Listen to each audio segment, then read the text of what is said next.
Alright, bon dimanche. Donc, je pars un petit live aujourd'hui pour parler de fameux box jump. C'est un mouvement avec lequel tu es insécure un petit peu. Tu te dis, ah, j'hésite à sauter sur la boîte, ça te fait peur. Bref, tu aimerais en réussir, mais tu sais pas trop comment t'y prendre. C'est une question qui est montée sur la Team Gaia avec le programme Perform il n'y a pas plus tard que cette semaine.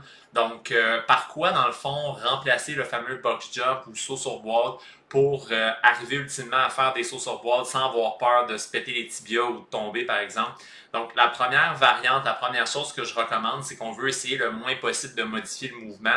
Fait que d'y aller tout simplement avec une option où on va sauter sur une boîte très très basse. Fait que idéalement un 6 à 12 pouces, ça pourrait être aussi un step juste pour pratiquer le mouvement dynamique de faire le saut. C'est pas obligé d'être haut, ça peut être encore moins haut que 6 à 12 pouces. Ça pourrait être littéralement dans le fond une plate, une plaque au sol d'1 pouce, 2 pouces, vraiment juste pour pratiquer la motion.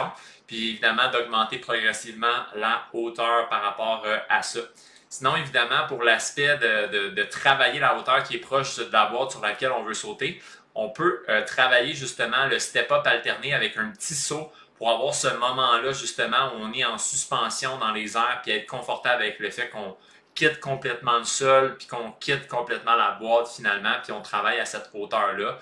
Ça va nous aider aussi à développer notre force puis notre vitesse puis finalement notre puissance au niveau de chacune de nos jambes pour ensuite de ça le transférer au box. Ultimement, mais si de notre côté on ne se sent vraiment pas prêt à faire des box jumps, d'y aller tout simplement avec un step-up, c'est vraiment la voie, puis j'irai avec des charges dans nos mains pour travailler encore une fois, développer notre force relative dans le fond au poids de notre corps, puis notre force absolue dans le fond, que chacune de nos jambes est capable de produire en termes de force, parce qu'il n'y a pas de secret.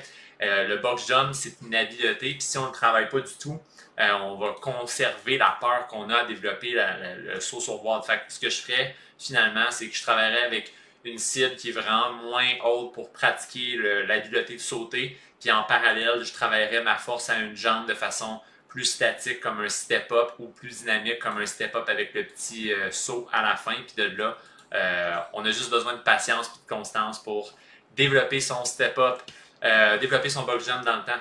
Right?